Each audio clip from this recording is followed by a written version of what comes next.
তুমি কি কখনো কারো শেষ 500 টাকা নিয়েছো? আমি নিয়েছিলাম, আর সেই টাকার ওজন ছিল আমার পুরানো ভবিষ্যতের থেকেও ভারী। বাবা, বড় হবি, শুধু আমাকে ভুলে যাস না। সেদিন মা তার শেষ 500 টাকা আমার হাতে তুলে দিয়েছিল। নোটটা মুচকে যাওয়া, পুরানো, কিন্তু তার চোখে ছিল অদ্ভুত এক বিশ্বাস। মা বলেছিল, বাবা, বড় হয়ে আমাকে ভুলে যাস না। আমি তখন বুঝিনি ওই 500 টাকা শুধু টাকা ছিল না, ওটা ছিল একজন মায়ের অন্ধবিশ্বাস। আমাদের ছোট্ট কাঁচা বাড়ি, টিনের ছাদে বৃষ্টি পড়লে ঘুম ভেঙে যেত। মা ভোরে বেরিয়ে যেত লোকের বাড়িতে কাজ করতে। বাবা অনেক আগেই চলে গেছে। যেদিন শহরে যাওয়ার ট্রেন ধরলাম, মা খুব চুপ করেছিল। আমি বললাম, মা, কাঁদছো কেন? মা হেসে বলল, আনন্দর কান্না রে, আমার ছেলে বড় হতে যাচ্ছে। কিন্তু আমি জানতাম ওটা আনন্দের নয়, ওটা ছিল আমাকে হারানোর ভয়। শহরে এসে বুঝলাম স্বপ্ন দেখা সহজ, টিকে থাকা কঠিন। প্রথম ইন্টারভিউ ফেল, দ্বিতীয় ইন্টারভিউ ফেল, 15টা ইন্টারভিউ দেওয়ার পরে বুঝলাম এখানে কেউ তোমার গল্প শুনতে চায় না। টাকা শেষ, ভাড়া বাকি, 2 দিন না খেয়ে ছিলাম। একদিন একটা হোটেলে কাজ চাইতে গেলাম।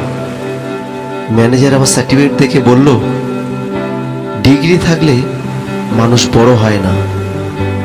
ওই কথাটাই আমাকে ভেঙে দিয়েছিল।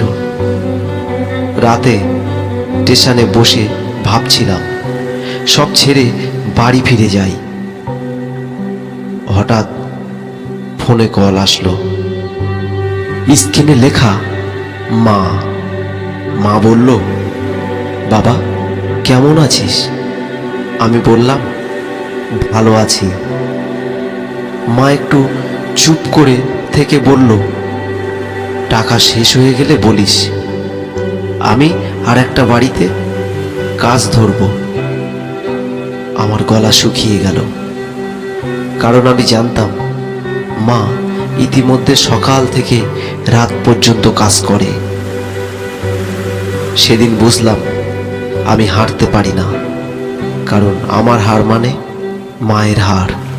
পরদিন আবার সেই হোটেলে গেলাম। আমি বললাম, স্যার, যে কাজ দেবেন করব। ম্যানেজার বলল, থালা মাজতে পারবে?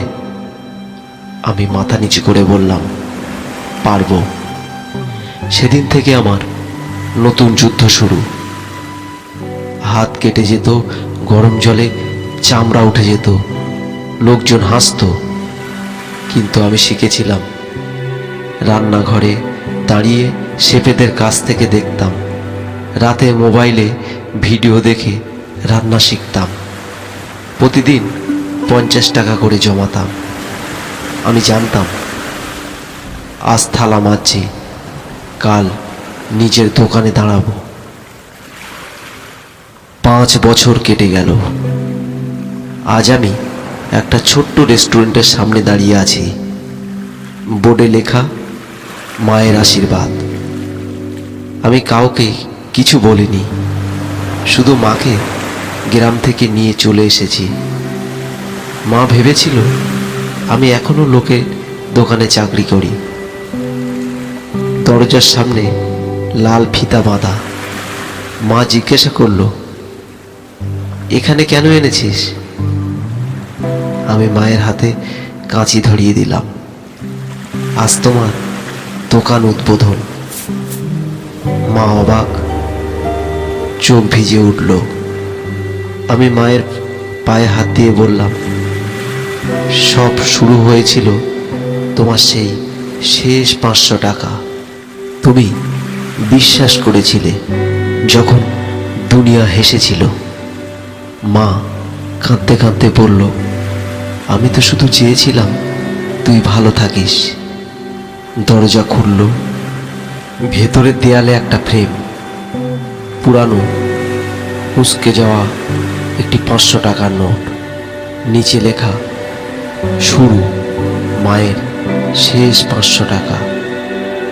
মা আমার মাথায় হাত রেখে বলল, আজ আমি গর্বিত, কারণ আমার ছেলে মানুষ হয়েছে। সেদিন বুঝলাম, সফলতা মানে শুধু টাকা না, সফলতা মানে মায়ের চোখে আনন্দের জল দেখা। দুনিয়া তোমাকে ফেল করাবে, মানুষ বলবে তুই পারবি না, কিন্তু মনে রেখো, যেদিন তুমি হাল ছেড়ে দেবে সেদিন কোথাও না কোথাও একটা শেষ 500 টাকা তোমার জন্য অপেক্ষা করছে। আর যদি সেই টাকাটার পেছনে একটা মায়ের বিশ্বাস থাকে, তবে তুমি হারার জন্য জন্মাওনি।